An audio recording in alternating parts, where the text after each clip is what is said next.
Bonjour à tous, bienvenue dans votre émission Jamini, c'est la saison 3, l'épisode 2. Et aujourd'hui, j'ai un invité très spécial qui va nous partager son histoire, son parcours et surtout son grand projet qui arrive au Grand Rex le 31 janvier 2015. Non, 2025. Je suis déjà en décalé, je suis dans le passé, on est en 2025.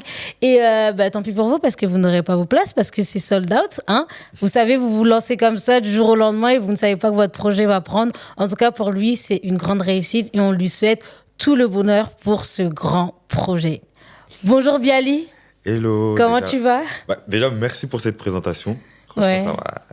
T'es très élogieux et moi ça va. Et toi ? Oui, ça va. On te voit un peu partout actuellement sur les réseaux sociaux, en tendance un peu partout. Bialy a fait le tour de l'Afrique. Il a visité 5 pays. Pour ceux qui ne connaissent pas, Bialy, c'est un TikToker qui est parti 3 mois en Afrique. Et dans ses commentaires, c'était n'importe quoi. C'est comme si, limite, il allait en prison. C'est comme si, pour certaines personnes, aller en Afrique, c'était régresser. Déjà, pour faire 3 mois dans tous ces pays-là, il faut avoir le compte en banque costaud déjà. Mais le contenu de Bialy en Afrique, c'est un banger. Il montre que nous, Africains, on n'a rien à envier aux autres pays. Il montre quand même des voyages. En tout cas, c'est pas un voyage cheap. Hein, merci Bialy pour les travaux. Hein. Je vais relayer toutes ces vidéos, les gars. Faut que tu nous racontes comment ça s'est passé, comment t'es venue l'idée. Mais avant ça, les gens, faut qu'ils te découvrent qui tu es. Comment est-ce que tu as grandi, qu'est-ce qui s'est passé dans ta vie pour que tu deviennes le Bialy que tu es. Ok, il n'y a pas de souci. Dis-nous tout, raconte-nous un peu qui tu es, comment tu t'appelles, comment est-ce que tu as grandi et toutes ces choses-là. Ok, moi je m'appelle Bialy, j'ai 24 ans, je suis créateur de contenu sur plusieurs plateformes et notamment sur TikTok où je poste beaucoup. Je postais du contenu aide pour les étudiants et divers types de contenus. Et en ce moment, mon contenu il est beaucoup centré sur mon voyage en Afrique et les 5 pays d'Afrique que j'ai fait. Ok, d'accord. Et comment est-ce que tu as grandi ? Moi, c'est ça qui m'intéresse parce que, tu sais, souvent, on voit les gens sur les réseaux sociaux et on ne connaît pas leur parcours. Du jour au lendemain, on les voit, ils débarquent comme ça. Ils ont leur forte personnalité, leur aura, ils ont du monde qui les suit. Et des fois, on a du mal à s'identifier à eux parce qu'on ne connaît pas leur histoire. Et moi, aujourd'hui, j'aimerais que tu nous parles de ton histoire. Comment est-ce que tu as grandi ? En off, on a parlé beaucoup de précarité. C'est un sujet qui m'a beaucoup touchée. J'aimerais que tu racontes à tous les téléspectateurs qui vont te suivre. Donc moi, au niveau de mon enfance, etc., comme j'ai pu te dire en off, moi, mes parents ils m'ont eu plutôt jeune, 17, 19 ans. Donc c'était un peu compliqué pour eux d'être parents à cet âge-là. Et maintenant que j'ai grandi, je le comprends. Du coup, j'ai passé une grande partie de ma vie avec mes grands-parents. Et j'ai passé quelques autres parties de ma vie avec mon père, ma mère. J'étais un peu de chaque côté, on va dire. Voilà, quand j'étais petit, comme j'ai dit, moi, j'ai pas grandi aisé ou autre. J'ai grandi plutôt pauvre, si on peut dire le mot. Oui. Du coup, voilà, j'étais... comment on appelle ça ? J'ai grandi à l'hôtel, etc. L'hôtel social ? Ouais, j'ai vécu dans un hôtel social pendant 2 ans. Puis voilà. Comment ça se passe justement la vie dans un hôtel social quand on est très jeune ? Comment on le vit ? Parce que toi, tu rentres à l'hôtel pendant que quand tu quittes tes copains à l'école, ils rentrent dans leur maison, ils ont leur vie un peu plus stable que la tienne. Comment on le ressent et qu'est-ce que ça crée en nous ? Franchement, quand on est petit, on ne le comprend pas tout de suite. C'est-à-dire que moi, je pense que j'avais 7-8 ans. Au début, on ne le comprend pas. Après, quand il y a 1, 2, 3 personnes de la classe qui commencent à savoir et que les réactions, elles sont un peu...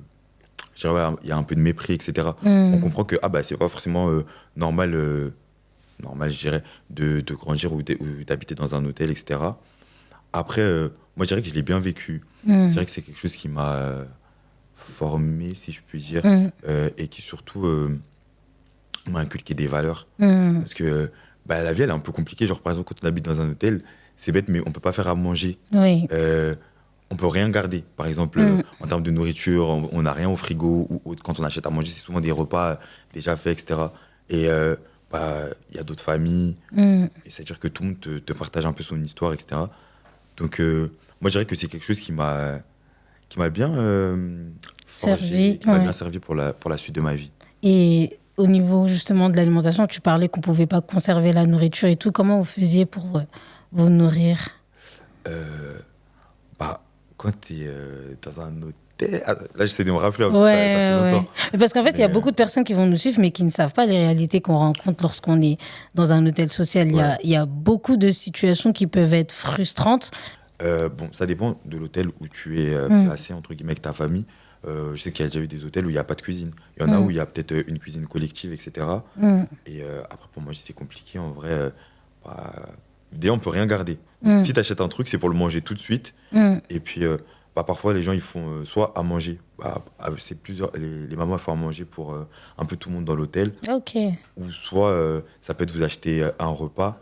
Et même pour le chauffer, ça va être compliqué avec le gardien de l'hôtel, etc. Donc, la vie, elle est un peu compliquée à ce moment-là. Et c'est tout ça qui t'a poussé aujourd'hui à aider les personnes qui sont dans le besoin niveau alimentaire, parce que tu fais beaucoup de vidéos où tu parles justement comment avoir des bons plans pour manger. Tout a commencé de là, en fait. Un panier de qualité. J'ai eu une salade de fruits, un petit plat de riz, comme ça, une moussaka. J'ai eu une salade, une deuxième salade et un sandwich thon mayo. Franchement, pour 3,99 €, c'est l'un de mes meilleurs paniers. Pour moi, là, le deal, il est respecté. C'est à ça que ça sert Too Good To Go, avoir beaucoup de produits pour un prix très bas. Ouais, bah, en fait, je dirais, moi, bon, comme j'ai dit, j'ai grandi avec mes grands-parents, mais bon, quand j'étais à l'hôtel, etc., j'étais avec ma mère. Et un truc, quand même, je pense que ma mère, elle a toujours tenu à ce qu'on mange bien, etc. Et bon, quand on grandit pauvre, on va dire, on connaît toujours un peu les applications, les petits trucs pour manger pas cher, les trucs. Ça veut dire que... Les factures et tout qu'on garde quand on fait de courses et tout. C'est ça. Et ça veut dire que moi, étant donné que c'était une réalité que j'ai vécue aussi quand j'étais étudiant, je trouvais que c'était important que je puisse aider d'autres personnes qui étaient dans mon cas. Parce que parfois, il y en a, ils sont dans ce cas-là, mais ils connaissent pas. Par exemple, des applications comme Too Good To Go ou d'autres applis comme Phoenix, d'autres applis pour soit manger pas cher ou soit... tout simplement avoir des courses gratuites, etc. Même des appels aux dons. Tu vois, c'est pas tout le monde qui connaît en vrai toutes les aides, etc. Donc je pense que c'est important parfois d'en parler sur les réseaux. Et c'est pour ça que j'ai commencé comme ça. Ok. Donc du coup, les années sont passées, tu as étudié. Tu as fait quoi comme études? Ouais, les années sont passées, j'ai étudié. Moi, au niveau de mes études, j'ai fait une licence administration économique et sociale. Ensuite, j'ai fait une licence administration publique et une année de master ressources humaines et transformation numérique. Et là, tu es arrivé sur les réseaux sociaux? Je suis arrivé sur les réseaux sociaux, j'étais en L2. Ouais. J'étais en L2 et tout.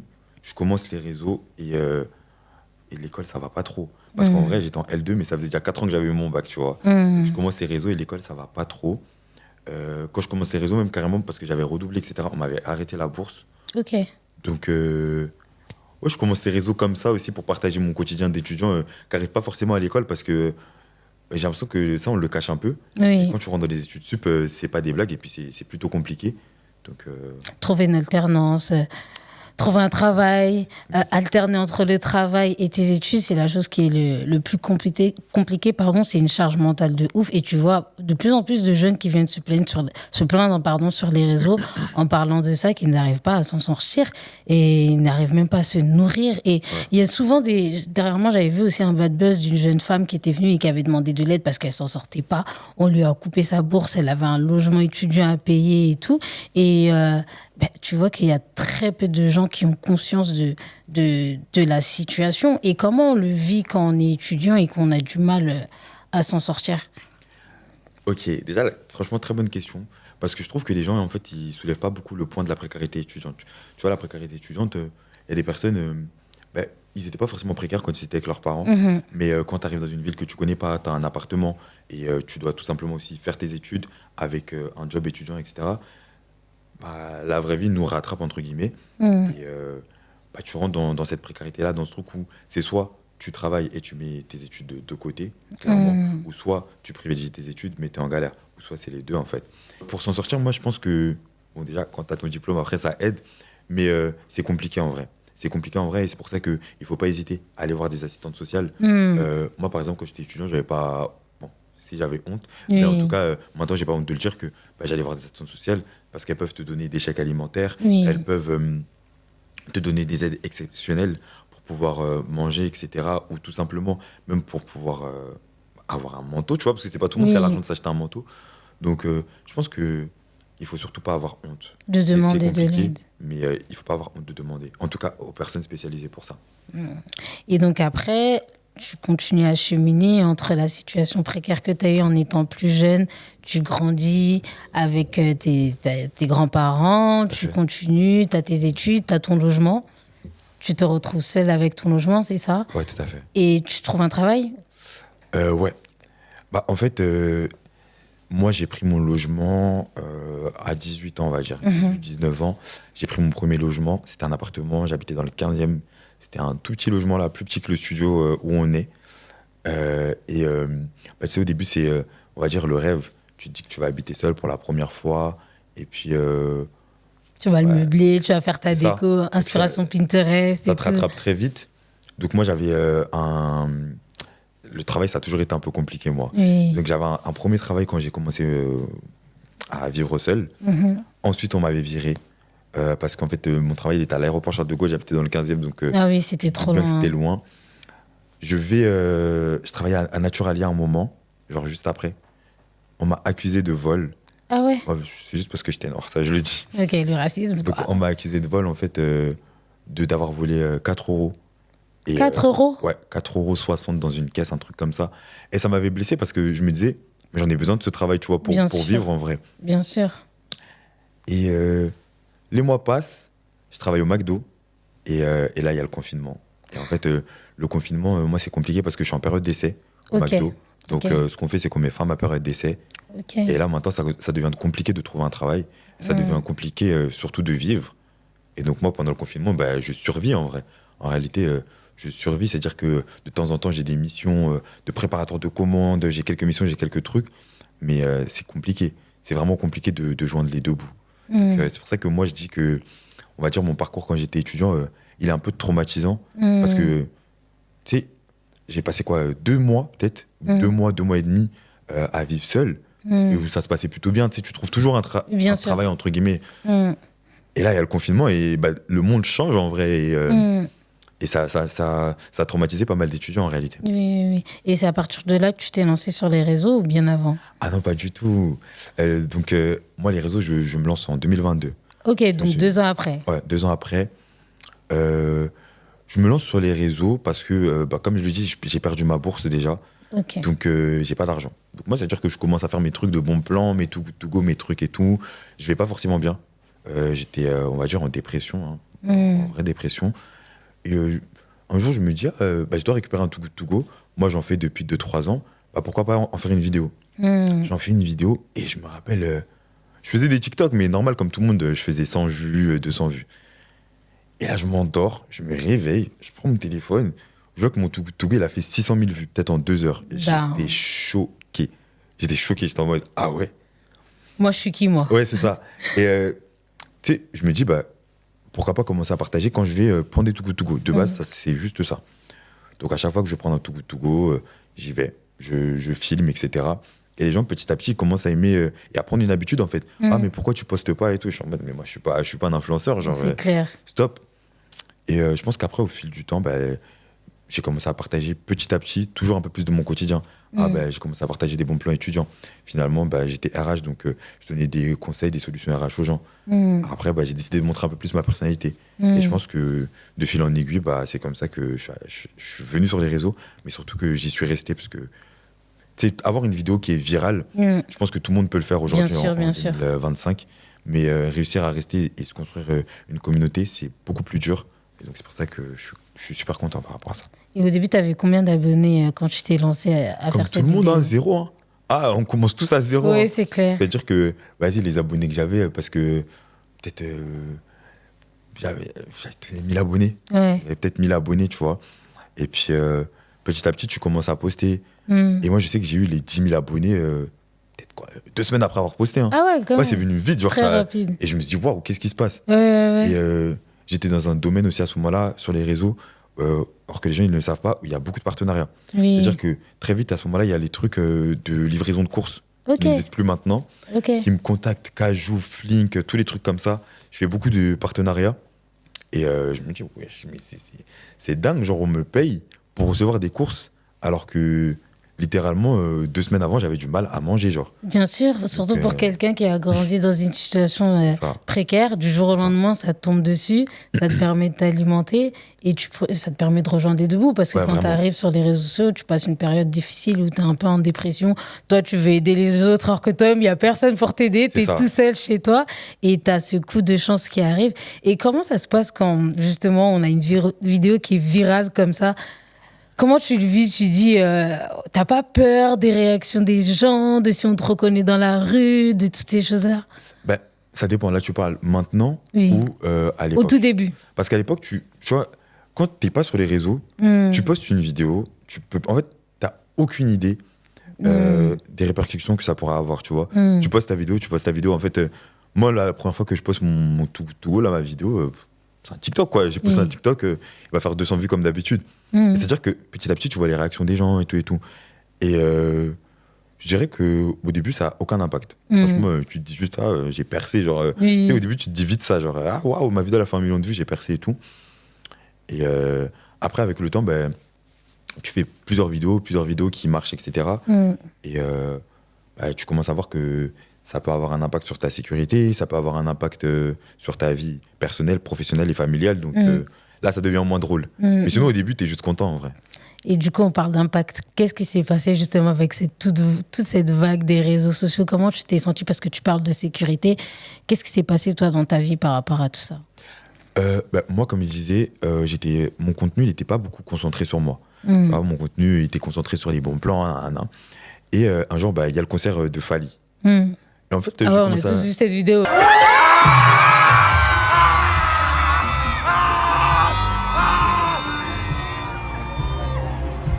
Je commençais à beaucoup montrer ma personnalité. C'est-à-dire que je me montrais, regardez, là, je vais acheter mes habits. Ah, là, je vais prendre mes lunettes. Et en fait, bah, les gens, ils ont commencé à me kiffer. Quand il y a des gens qui ont commencé à dire, bah, attends, mais lui, c'est ça, sa personnalité. En fait, on l'aime pas trop, tu vois. Ok. Le concert arrive et bah, moi, je crie. Et là, je me fais insulter, mais en beaucoup de langues. Genre, la vidéo, elle perce et je me prends une vague de haine. Et en fait, vu que moi, de base, mon contenu, il était surtout travail, je m'étais jamais pris une vraie vague de haine comme je me le suis pris à ce moment-là, tu vois. Et après, bah, je sais pas, il y a des gens qui ont commencé à m'envoyer des messages. À ce moment-là, j'habite en fait au Crous. Ok. Et ça veut dire que quand tu tapes Crous avec une ville, tu trouves en fait l'adresse. Il n'y en a pas des milliers des Crous dans une ville. Donc, j'habite au Crous à ce moment-là. Et il y a quelqu'un qui me dit, ouais, ton adresse, c'est ça. Avec un compte fake. Je fais comme si je vois pas. Ah, mais t'habites dans telle ville. Avec un compte fake. Je fais comme si je vois pas. Et en fait, petit à petit, ça crée des comptes avec mon nom, prénom, et mon numéro de logement. Non. Ça crée des comptes au nom de mon adresse. Et un jour, en fait, je vais jamais oublier ce jour-là parce qu'il m'a quand même traumatisé, tu vois. Je suis chez moi et en fait, j'entends un boum. Mais je suis en train de dormir, je quelque part. Il y a tout le temps du bruit dans les résidences étudiantes, tu vois. Et après, je prends mon tel peut-être 1 heure plus tard et je vois une photo dans le groupe de la résidence avec en fait une porte et une boîte aux lettres mais remplie de caca. Et là, je me dis, et moi j'envoie, mais ah ouais, dinguerie, c'est la boîte aux lettres à qui, genre? Et là, mon voisin, il me dit, mais c'est la tienne. Mais non. Et c'est comme si le monde, il s'écroule, genre. Je me dis, mais dinguerie. Et tu sais, à ce moment-là, j'y crois pas. Et t'ouvres ta porte, ça pue le caca. Ça pue le caca. Et je descends, je vais à ma boîte aux lettres. Et je vois qu'ils ont mis du caca partout sur ma boîte aux lettres, avec du caca, genre dans la boîte aux lettres, genre dans un sac. Seigneur. Et à ce moment-là, je suis traumatisé parce que je me dis, ah ouais, les réseaux, ça peut avoir un vrai impact. En fait, dans ta vie de tous les jours. Donc, compliqué pour moi. J'ai du mal à sortir.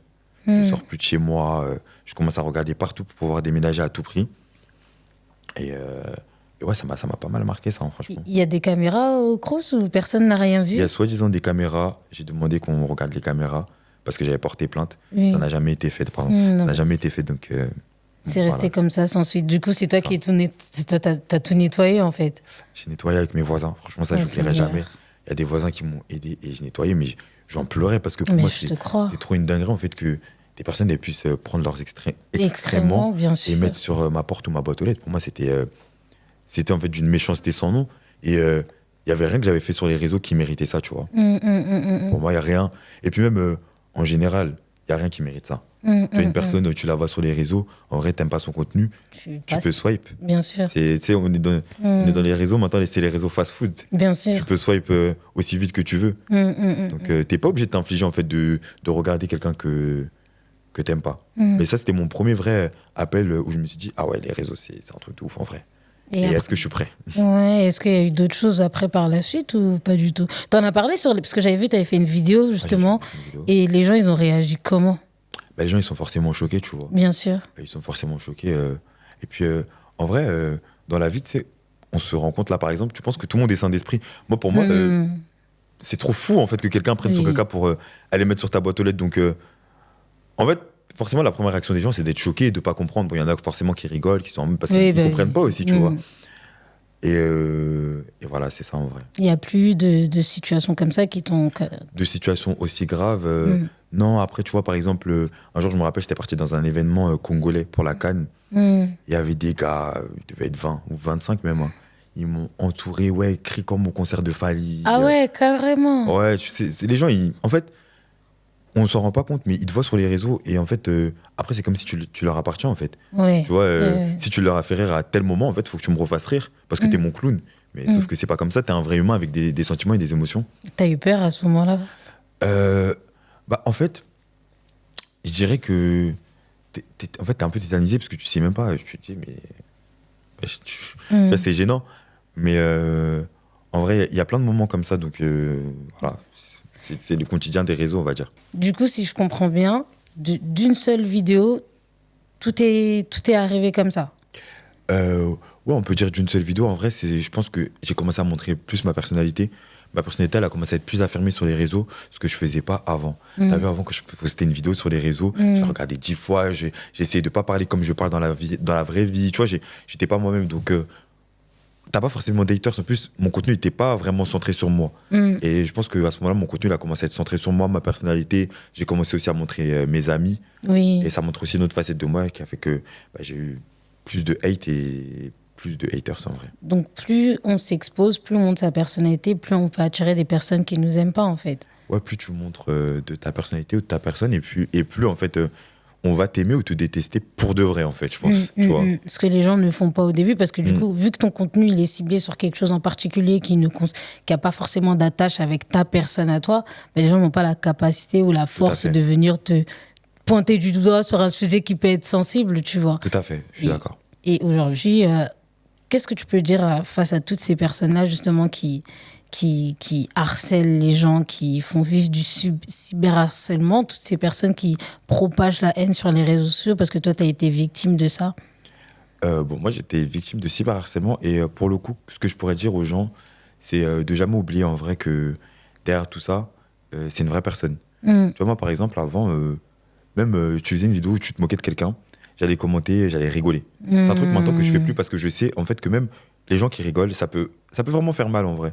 Et moi après j'ai eu beaucoup par exemple de personnes qui m'ont critiqué sur mon physique ou sur ma manière d'être, etc. Et tu vois, parfois tu vas faire une seule remarque, mais on réalise pas, mais la personne ça va vraiment la complexer, tu vois. Et je pense qu'il faut se mettre à la place des gens. C'est surtout ça qui est important. Et c'est ce qui manque sur les réseaux sociaux. Il manque beaucoup de personnes qui sont bienveillantes, surtout avec Twitter X, là, les gens sont cruels. TikTok, c'est pas loin de Twitter maintenant. Ouais, avec les commentaires, j'avoue. Parce que c'est vrai, hein, j'en parlais avec une collègue l'autre jour, je disais, mais tu sais qu'avant, moi, il y a des choses, je rigolais pas. Mais maintenant, quand je vais sur TikTok, je lis les commentaires des choses où dans la vie là, de tous les jours, j'aurais pas rigolé. Aujourd'hui, je lis le commentaire, je suis mort de rire. Et c'est pas normal parce que du coup, ça pousse à la haine, au cyberharcèlement. On normalise des choses qui ne sont pas normales, en fait. Des commentaires qui peuvent être blessants, choquants. Normal, on rigole. Et c'est le concours de celui qui aura le plus de likes sur son commentaire, tu vois. Tu te dis, mais gars, je t'ai fait quoi? Je te connais même pas, tu t'attaques à moi comme ça, normal. Et quand tu les réponds, on va dire, c'est les réseaux. Je crois que c'est toi un jour qui a dit, ici, on n'est pas au McDo, quelque chose comme ça, on ne veut pas que comme on est, non? Peut-être, hein, franchement. Mais moi, maintenant, par exemple, là, ça fait peut-être 1 an et demi, moi, je réponds à personne. Franchement, la vérité, même, il y a des gens qui font des collages sur moi pour me critiquer sur mon physique, etc. Mais j'ai pris cette décision-là. que je répondrai pas. Je pense que c'est important de préserver sa paix. Et moi, maintenant, tu vois, par exemple, je poste une vidéo, je regarde pas les commentaires. Je vais regarder au début, je vais répondre à ceux qui m'apprécient, parce que ceux qui commentent généralement au début, après, je regarde pas. Tu vois, même des fois, on me dit, ah, t'es dans la sauce. Bah, c'est parce que c'est mes proches qui sont partis chercher mon nom sur Twitter. Moi, je cherche pas mon nom, en fait, sur les réseaux, parce que je sais, en fait, comment ça peut te faire mal. Donc, je préfère éviter tout ça maintenant. Et tu bloques? Ah, ça, je Tu bloques. Il faut avoir le blocage facile. Je suis un bloqueur. Franchement, je pense que j'ai bloqué au moins 5000 personnes. Hein. Ah ouais? Je m'en fous. Ah, moi, je... On n'est pas au McDo ici, on ne vient pas comme on est. Ouais, franchement, tu gazes, tu t'es bloqué. La vérité, parce qu'en fait, les gens, à partir du moment où tu leur permets de te rentrer dans la foutaise, ils vont vraiment le faire, tu vois. Donc, c'est pour ça que, pour ma part, en tout cas, et pour préserver ma paix, si tu fais un truc qui me plaît pas, je te bloque. Et puis, même sur les réseaux en général, tu sais, des fois, il y a des gens, ils me demandent, mais Piali, pourquoi tu m'as bloqué et tout. Peut-être t'as juste fait une vidéo qui m'a pas plu, je t'ai bloqué parce que je veux pas te voir. Oui, et justement, parce que je veux pas devenir un hater, je te bloque. Tu vois ce que je veux dire? Ma mentalité, bah, c'est plutôt celle-là. Et tu sais qu'en parlant de ça, dernièrement, j'ai reçu un commentaire sur Insta. Bon, j'en reçois tout le temps des comme ça, mais moi, je bloque. Moi aussi, j'ai le blocage. Tu m'énerves, je te bloque. Et il y a une meuf qui me disait, elle a commenté, mais là, cette fois-ci, j'ai répondu. Elle me dit, avec tes ongles, tu vois, j'ai des longs ongles et tout. Elle me dit, tu sais ce qu'elle me dit? Elle me dit, comment tu laves tes parties intimes? Comme elle m'a dit ça, j'ai dit, OK, calm down. Là, j'ai pris ma caméra, j'ai dit, moi, je suis ta camarade. Moi, je suis ta camarade. Moi, je suis ta camarade. Trop beau. Ma seule question est comment on lave ses parties intimes avec ce genre de ongles, surtout avec des trucs au-dessus. Oui, ça, c'est les réseaux sociaux. Ça vous permet de dire toute votre pensée, alors que ça se trouve dans la vie de tous les jours, tu serais jamais permise de venir me dire ça. Tu vois, tu me poses des questions comme ça parce que dans la vie de tous les jours, tu vois comment je suis. Je pense pas qu'elle aurait eu le courage de venir me parler comme ça et me poser cette question. Comme si, enfin, tu vois, un peu de pudeur et un peu de respect. Enfin, on a eu reçu une éducation. Tout le monde reste dans son coin, tu vois. Mais gars, enfin, personne ne vient me poser des questions aussi intrusives que les gens se permettent sur les réseaux. Clairement, en fait. Et tu sais que j'ai répondu à son commentaire. Et tu sais qu'elle m'a répondu quand elle m'a dit, même, elle a dit, attends, elle avait dit qui déjà? Elle a dit Nicki. Qui ça? Elle m'a dit même Cardi B. On lui a posé la question sur ses ongles, elle a répondu « Et toi, t'es qui ?» Mais moi, je suis pas Cardi B, en fait. Donc, calme-toi. Ne viens pas poser des questions qui peuvent, tu vois. Parce que quand tu laisses ça, ben après, les autres personnes qui vont lire les commentaires, elles se permettent aussi de manquer de respect. Et en fait, non. Je te dis de te calmer, comme ça, les personnes qui vont voir ça, elles vont se dire non, elle, on ne lui parle pas comme ça, en fait. Parce que selon comment tu te présentes aussi aux personnes qui te suivent, bah, c'est le respect qu'ils vont te donner, tu vois. Et c'est quoi le conseil que tu peux donner justement aux personnes? Parce que tout le monde veut être aujourd'hui influenceur, avoir de la visibilité, on est sur la course des je veux les 10K pour être rémunéré et tout, mais les gens n'ont pas forcément conscience de plus tu as de la visibilité, plus des fois c'est très compliqué de gérer tout ça. Comment on peut se mettre en sécurité avec le peu d'expérience, si je peux dire ça comme ça, que tu as? Qu'est-ce que tu mets en place pour éviter ce genre de situation maintenant? Bon, déjà, si c'est maintenant, pour éviter beaucoup de situations, moi, mes amis, par exemple, ils savent, il n'y a pas le droit de filmer mes fenêtres. Il n'y a pas le droit de filmer même chez moi, en réalité.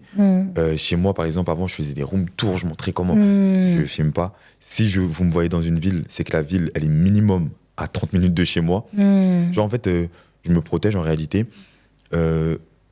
J'essaye en tout cas de moins prendre les transports et d'être souvent dans ma voiture. Et le conseil que j'aimerais donner aux gens, c'est, tu vois, quand on se lance sur les réseaux, on a beaucoup de rêves et d'espérances. Déjà, l'argent, on en perd beaucoup au début parce que parfois, on doit s'acheter une caméra. Parfois, si tu fais des tests cuisine ou tu dois même faire des recettes, tu dépenses de l'argent. Les partenariats, quand on est une personne noire en plus, on n'en a pas tout de suite et on n'en a pas tellement. Donc, faire ça pour l'argent, au début, c'est compliqué parce que tu as beaucoup à perdre, je trouve, au niveau financier. Et un autre point aussi que j'aimerais dire, c'est qu'on ne s'en rend pas compte, mais tu vois, ça va avoir un impact sur ta vie pro. Moi, par exemple, aujourd'hui, dans ma vie pro, quand je vais faire un entretien, quand c'est des jeunes de mon âge, en tout cas, la plupart du temps, ils me reconnaissent et ça m'enlève en fait une certaine crédibilité. Bien sûr. Si je veux être RH ou quoi. Par exemple, mon dernier taf, je l'ai laissé parce que y a une meuf qui a fait une crise d'angoisse, je dirais, en me disant oh, mais t'es Bialy, j'aime trop tes vidéos et tout. Oh my God. Et en fait, j'étais au travail et mes collègues, ils me regardaient. Et en fait, moi, un de mes tafs, je m'étais fait harceler, tu vois, par rapport au fait que j'étais sur les réseaux et tout. Donc, ça m'a tellement trigger que j'ai démissionné et que depuis là, ça fait presque 1 an que je vis que des réseaux, tu vois. Mais c'est pour dire, même sur ta vie amoureuse, compliqué en vrai. C'est pas Bien tout le monde qui veut sûr. sortir avec une personne qui s'expose. Parce que c'est pas tout le monde qui veut être exposé. Bien Pour ta sûr. vie familiale, il y a des personnes qui vont pas comprendre ce que les gens ils peuvent dire de toi. Il y en a d'autres qui vont pas comprendre l'image que tu as sur les réseaux parce que forcément, on n'est pas tous pareils dans Bien le cadre sûr. familial, tu vois. Donc, je pense qu'avant de se lancer sur les réseaux, et surtout pour ce que ça paye, avant que tu prennes bien, faut bien regarder. Réfléchir, oui. Faut pas le faire pour l'argent, tu vois, parce que ça peut vraiment avoir un impact sur tous les aspects de ta vie. Et La santé mentale Tu vois. aussi. ah, ça. Si on en parle, il y a beaucoup de choses à dire. Ça prend, la santé mentale, elle prend un coup de fou. Hein. Et en plus, on devient vite accro à l'algorithme. Un jour, tu fais 10 000 vues, un jour, tu en fais 2. Tu comprends plus et tu deviens accro. Tu es attaché à ton téléphone au point d'oublier que tu coupes les réseaux. En fait, tu as une vie. En fait. Et souvent, les personnes à qui tu montes ta vie dans la rue, ils te voient, ils te passent comme si de rien n'était. Mais des fois, ils te kiffent à la mort. Hein. C'est juste qu'ils n'ont pas cette capacité à venir te dire j'aime ce que tu fais. Ouais, totalement. Et t'encourager. Donc ouais, on chemine, on continue sur les réseaux sociaux, tu montes ton quotidien et là tu viens, tu nous parles que tu veux voyager, tu veux faire le tour parce que tu voyages déjà habituellement. Ouais. Tu as l'habitude d'aller un peu partout, mais là cette fois-ci tu te concentres sur l'Afrique. Qu'est-ce qui s'est passé, d'où t'es venu l'idée et qu'est-ce que tu as fait? Je m'appelle Bialy, j'ai 24 ans, bientôt 25. J'ai décidé de voyager dans 5 pays différents d'Afrique.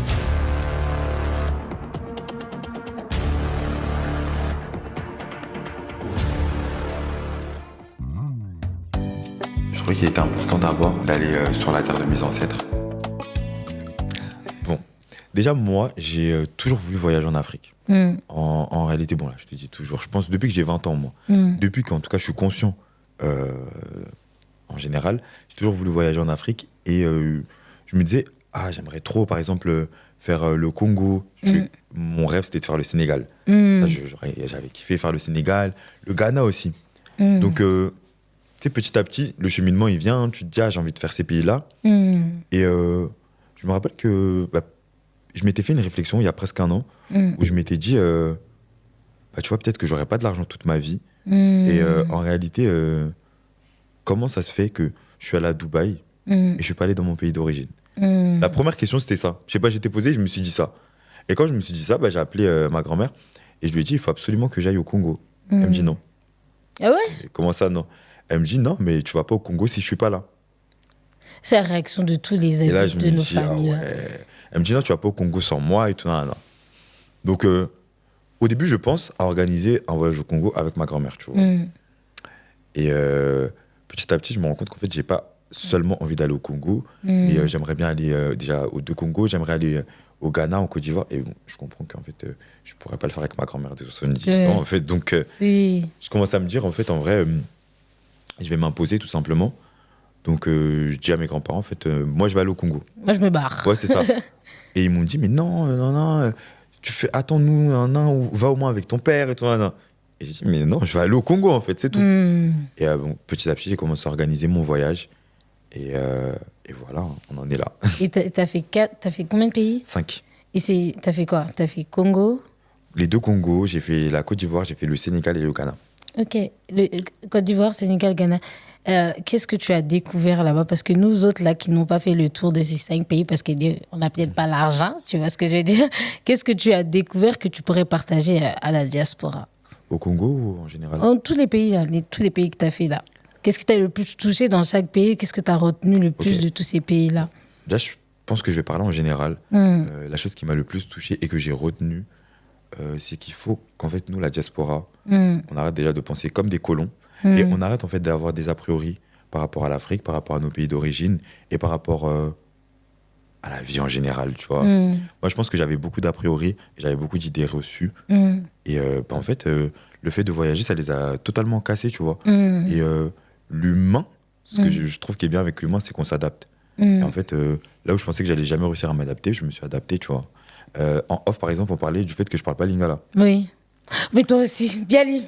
Tu vois, Bialy. au Congo, j'ai compris que je parlais lingala. J'avais juste honte de parler devant les gens. Et surtout parce qu'en fait, tu as cette honte-là et C'est surtout, ça. tu t'y habitues pas à C'est ça. forcément Et en exercer. fait, quand j'étais.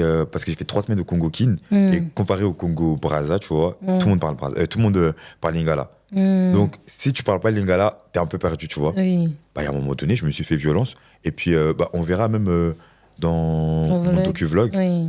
Moi, tu vois, j'ai pas honte de demander aux gens comment ça se dit ce mot-là, comment on prononce ça. Ah, mais dans telle ou telle langue ou dialecte, comment on dit ça, tu vois. Et je pense que ça a été vraiment une richesse, tu vois. C'était vraiment une richesse de casser mes barrières, en fait. Bien Parce sûr. que juste le fait de me dire tout le temps, je parle pas lingala, alors qu'en vrai, c'est une langue avec laquelle j'ai grandi, c'était une barrière et une limite que je me fixais seul, tu vois. Au Ghana, t'as fait comment? Au Ghana, j'ai parlé anglais. Je parle Ok. bien anglais, moi. Hey, sorry, I'm sorry, Non, mais guys. tu vois, je pense qu'il faut s'adapter. Bien Et au Ghana, sûr. c'est dire que, bon, ils parlent anglais avec leur accent quand même. Oui, oui, c'est Mais clair. si tu parles anglais, tu parles anglais. C'est-à-dire que, par exemple. Tu parles, hein. De toute façon, il y on a une vidéo comprend. où je suis en train de monnayer à l'aéroport pour le taxi et tout. Les gens m'ont dit, mais même en anglais avec des Ghanéens, la Grave. vie, c'est comme ça. En plus, t'es tout seul, donc qui va C'est ça. t'aider? C'est ça. T'es tout seul, tu fais comme tu peux. Et Congo-Brazzaville, alors? Les gens parlent français là-bas. On parle français, Moukoutuba, Ouais, Larry. Bon, il y a beaucoup de langues, le lingala aussi, beaucoup Ouais, de lingala. ouais, Tout le ouais. monde parle lingala en général. Le Congo-Brazzaville, bon, c'est le pays, c'est mon pays d'origine aussi. Et belle surprise. Franchement, je pense que déjà, c'est un pays qui n'est pas forcément mis en avant. Quand t'es pas congolais, faut le dire, c'est un pays qui est méconnu. Moi, il y a beaucoup de personnes qui savent même pas qu'il y a deux Congos, tu vois. Oui, oui, oui. Parce qu'ils sont pas congolais, donc en vrai, Bien ils sûr. connaissent pas bien la distinction, etc. Et belle surprise. Et le premier épisode est au Congo-Brazzaville. Donc, je laisserai les gens, tu vois, découvrir Bien sûr, bien cet sûr. épisode-là. Mais je pense que c'est le pays qui m'a le plus touché. Sérieux? Ouais, pour le coup, c'est vraiment le pays. Pourquoi? Déjà, j'ai pu voir mon arrière-grand-mère. Oh. Et j'ai pu aller dans ma maison de famille.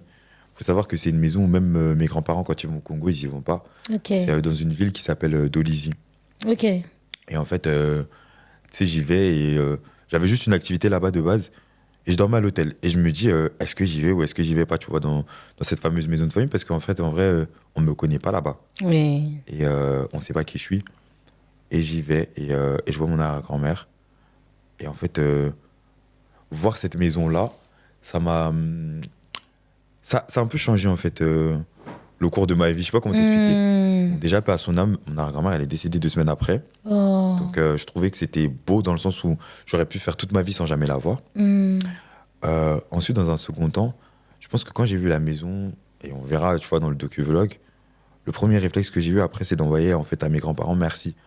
Parce qu'en fait, on réalise pas, mais je me dis, mes grands-parents, ils sont venus en France, 23 ans. Et en fait, je serais pas là aujourd'hui, en train de me présenter sur ton plateau et de vivre la vie que j'ai aujourd'hui, si eux, ils n'avaient pas pris cette décision. Et tu vois, on réalise pas à quel point tu prends une décision et en fait, elle change après Bien sûr. le cours d'une centaine de personnes, en vrai, Bien le sûr. cours de la vie d'une centaine de personnes. Bien Donc, sûr. c'est pour ça que je leur ai envoyé merci parce que vous avez osé. Tu vois, si demain, j'ose, je prends mes affaires et je vais aller vivre au State, par exemple, en fait, toute ma progéniture Bien aura une sûr. vie différente de la mienne, Bien tu vois. sûr, bien C'est sûr, pour ça que bien vraiment, sûr. je les remercie parce que vous avez osé, en fait, dépasser vos limites. Et du coup, toi qui étais sur place, est-ce que tu as vu une différence entre les deux Congos? Pour avoir été sur place, Ouais. il y a une différence entre les deux Congos. Sérieux? En réalité, comme je le dis dans le deuxième épisode de mon docu-vlog, Faut pas tout nous spoiler. parce T'inquiète, que je nous, spoil ouais. rien. Ouais. c'est 5 minutes. Parce que c'était vraiment 4 minutes 53 de bateau. Ah ouais? Mais quand on dit que c'est 2 pays différents, waouh. Sérieux? Genre, en fait, il y a beaucoup de trucs qui unissent les deux Congos. Oui. Comme en fait, la mentalité, elle change totalement. C'est-à-dire qu'une fois que tu passes ces 4 minutes de bateau, tu sens que tu es dans un autre pays. Tu vois. Et je pense qu'en termes de différence, si t'es pas congolais, il n'y en a pas de différence. Tu vois, on parle la même langue, Oui, oui, on mange oui, les oui. mêmes plats, Oui. en réalité. Et puis, c'est des villes qui sont proches. Donc, Oui. les habitants, ils ont forcément tu vois, des comportements similaires. Oui. Mais quand tu es congolais, tu vois vraiment la Ouais, tu vois la différence. différence dans la Juste la mentalité. manière même de parler lingala, tu vois. Ouais, ça c'est sûr. Oh my God. C'est la manière de parler lingala, le français. Ah Ouais. non, mais grave. Par exemple, au Congo, Kin, Hmm. j'arrive et à la douane, on me parle lingala et moi je suis en mode putain, Ouais. pourquoi personne ne me parle français. Je te dis. J'essaye de parler français et les gens ils parlent pas trop français, genre. Hmm. Et même quand je parle français, on me dit tu parles trop vite, stop et tout. Sérieux? Donc, tu vois, c'était une première différence. Hmm. Et voilà. Ok, d'accord. Parce que c'est vrai que quand on n'a pas fait les deux Congos, on pense que c'est la même chose. Mais toi, qui a fait les deux Congos, tu arrives à ressentir la différence. Et au Ghana, ça se passe comment, la vie là-bas, au niveau des habitants, que ce soit au niveau de la... J'ai honte en fait, parce que on le verra dans le reportage, j'ai tellement aimé la Côte d'Ivoire qu'au Ghana, j'ai fait 2 jours. Sérieux? Donc là, j'espère que si ça marche, tu vois, je pourrais repartir au Ghana.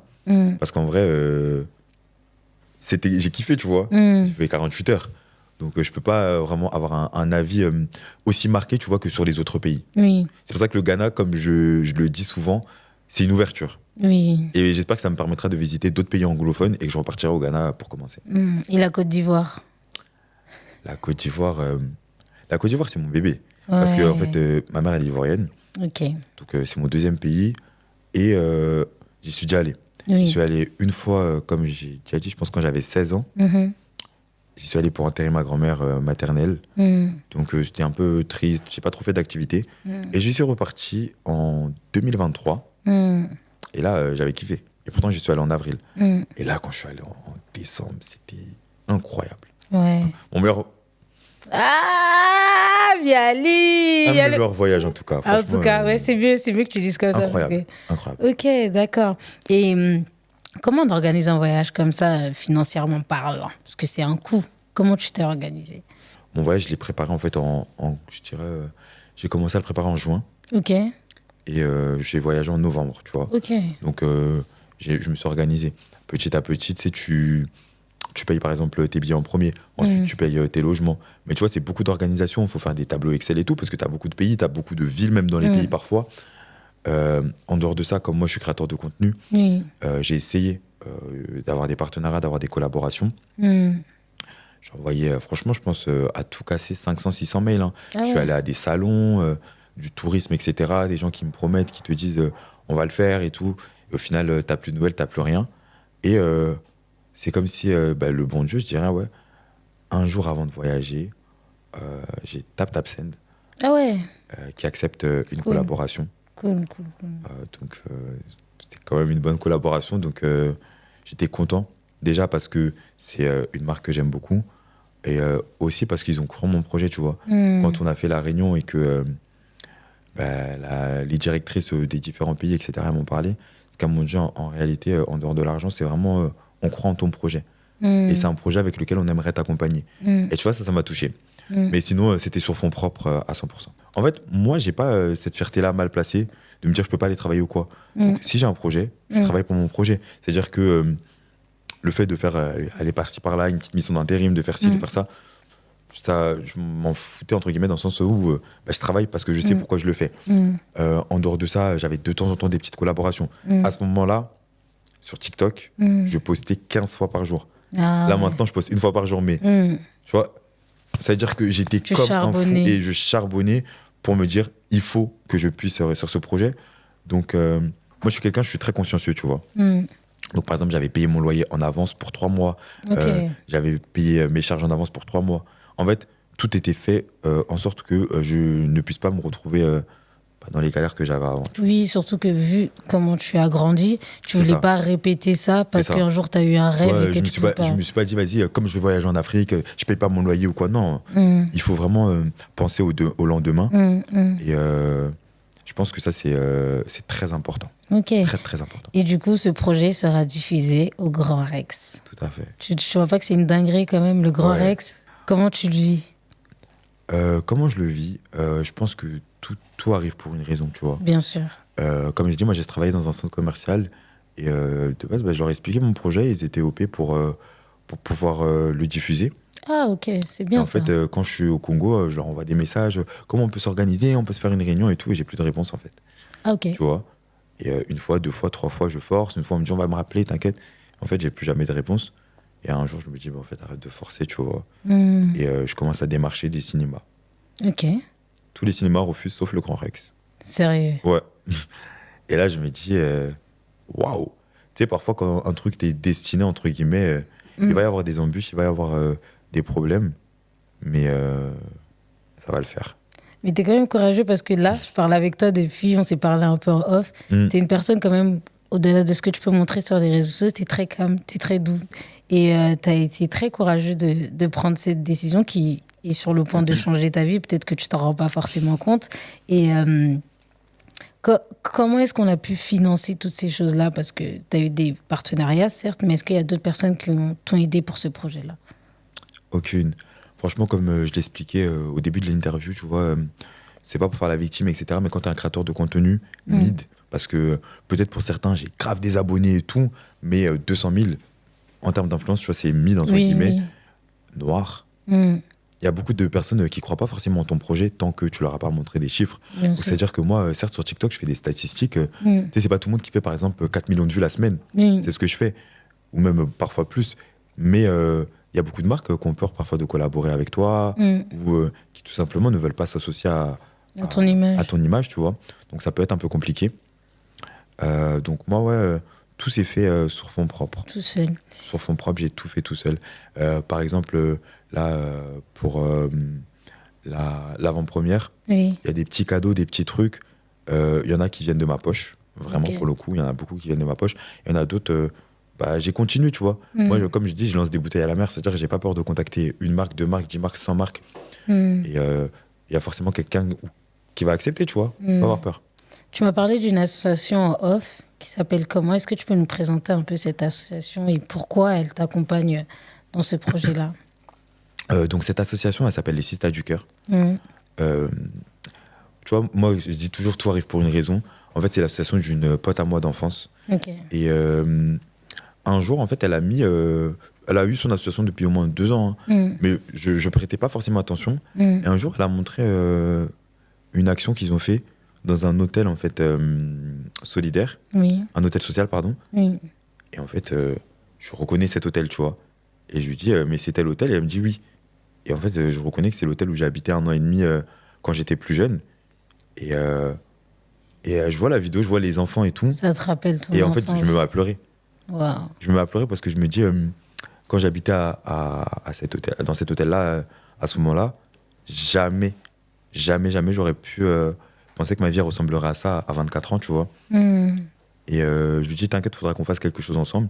Donc quand il y a eu mon avant-première, je lui ai dit, moi j'aimerais bien en fait que vous puissiez être là avec des trucs pour que les gens puissent donner des dons, etc., qu'on puisse parler de l'asso.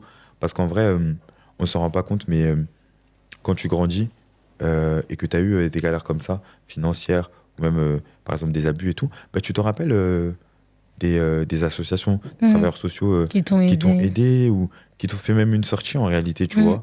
Et je pense que c'est important. C'est important, on s'en rend pas compte tant qu'on le vit pas.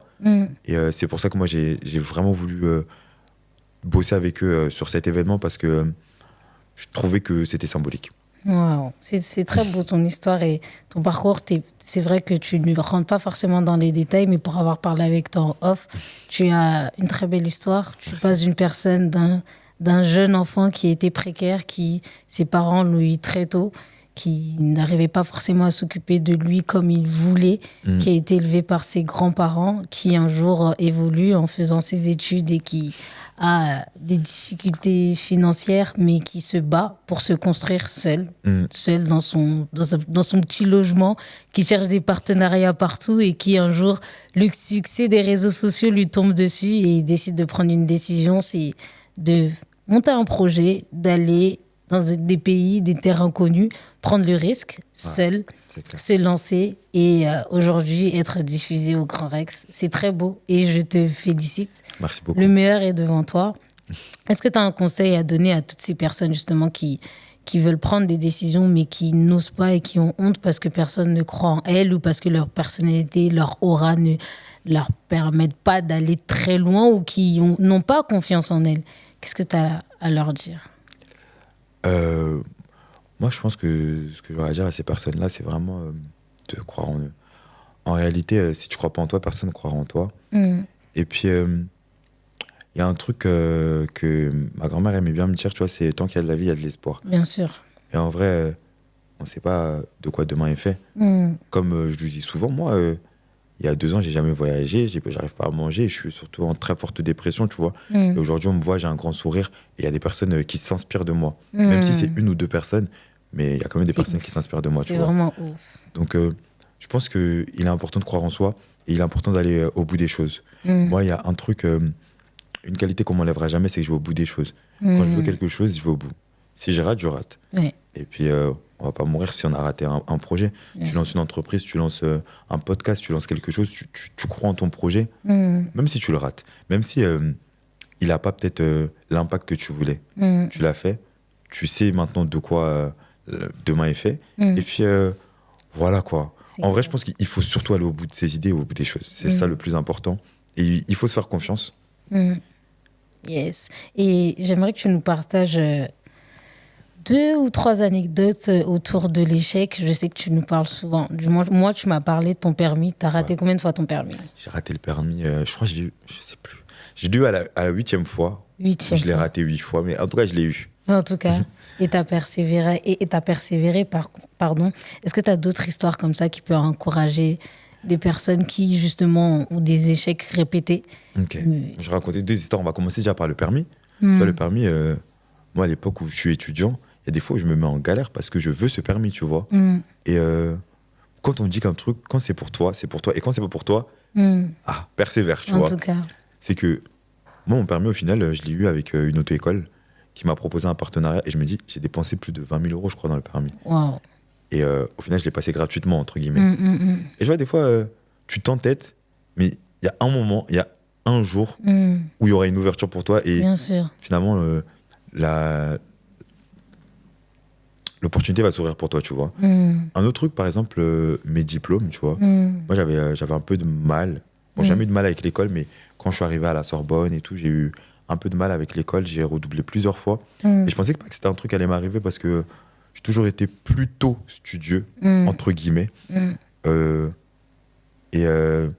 me dis, si j'avais pas persévéré, bah, je serais pas là où j'en suis, tu vois. Aujourd'hui, je peux fièrement dire que j'ai un bac plus 4, alors que en 6e, par rapport à certains problèmes familiaux ou quoi que j'avais, mes profs ils me disaient, mais toi, dans 5 ans, tu seras en prison et tu feras jamais d'études, tu vois. Ils sont où aujourd'hui et moi, je suis où. Donc, franchement, faut pas mettre des points sur sa vie. Ça, je pense que c'est important. Tant que la vie, tant que tu es encore en vie, il y a encore une possibilité pour que les choses s'arrangent et pour que tout aille mieux. Yes. Est-ce qu'il y a d'autres projets en cours que tu veux nous partager ou c'est encore secret? Moi, je n'ai pas de secret, moi. Ouais. Mais là, je pense que les projets, c'est de faire les autres épisodes. Oui. Pour mon docu-vlog, là, il y a le premier Congo. Après, il y aura le deuxième Congo, Sénégal, etc. Donc, je pense que c'est une bonne partie là, de mon année, tu vois. Et je pense que vous me verrez beaucoup peut-être, plus souvent. Voilà. Mais là, je dis plutôt, vous allez peut-être arrêter de me voir sur vos téléphones et vous me verrez peut-être sur d'autres médias. Waouh, ça c'est beau et c'est sur ça qu'on va terminer. En tout cas, c'est ce qu'on te souhaite de tout cœur parce que tu le mérites. Continue à briller dans ce que tu fais et continue à avoir le courage d'aller aussi loin. De franchir les portes, de ne pas te limiter par rapport à d'où tu viens et ton histoire. On connaîtra peut-être un jour, tu nous raconteras encore un peu plus en détail ton histoire pour que ça inspire plus d'une personne et de se dire qu'être jeune n'est pas un frein et qu'on peut quand même réussir peu importe qui on est. Et avec les réseaux sociaux, on peut faire quand même des belles choses. Est-ce que tu as un dernier mot à nous dire ou c'est...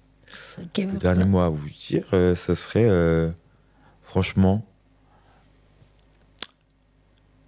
N'écoutez jamais les gens. N'écoutez jamais les gens qui vont vous rabaisser ou qui vont faire croire que vous n'êtes pas des personnes de valeur ou que vous ne méritez pas que ce soit le respect ou tout simplement que vous n'avez pas le droit de rêver. Moi, quand j'ai commencé les réseaux, je me rappelle que j'avais déjà une pote à moi. J'aimerais trop qu'un jour des restos ils m'invitent pour manger gratuit. Franchement, je ne sais pas pourquoi, mais c'était mon seul objectif. Et je me rappelle que j'avais une pote qui m'avait dit, mais ça n'arrivera jamais.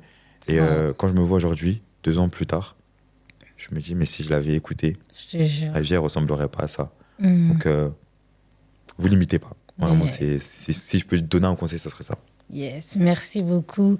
En tout cas, ne vous limitez pas. Croyez en vous, croyez en vos rêves. Allez jusqu'au bout.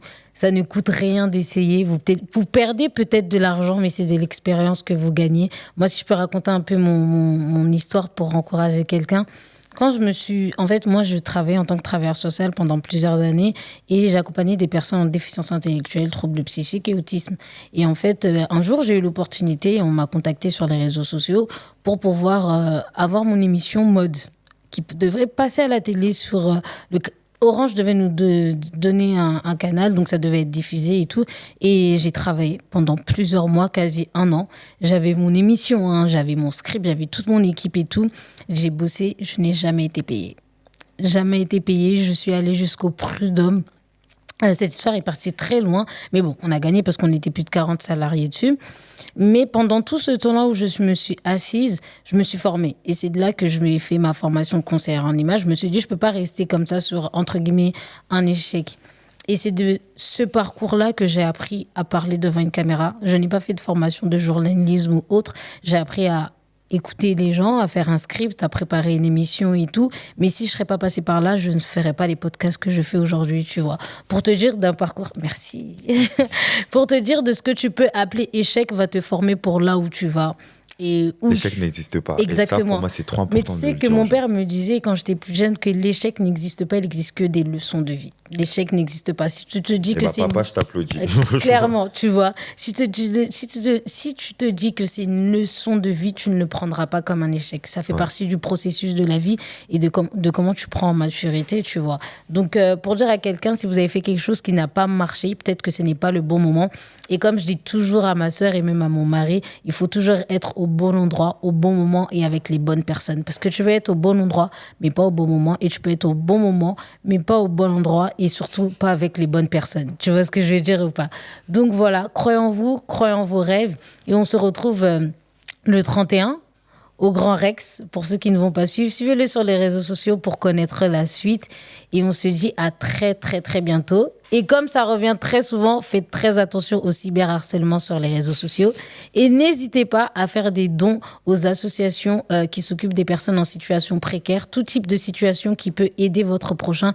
N'hésitez pas à faire des dons. Recherchez sur Internet. Il y a beaucoup de personnes qui vivent des situations très précaires dont vos dons peuvent servir. Donc voilà, merci Bialy. Merci à toi. À très bientôt et bon courage pour la suite. Et à bientôt. Merci au frère Lumière, mon frère qui est derrière la caméra. Même si on s'embrouille tout le temps, tu sais très bien comment je t'aime. Merci pour tout ce que tu fais. Merci pour l'image, merci pour le son. Mouah. Merci.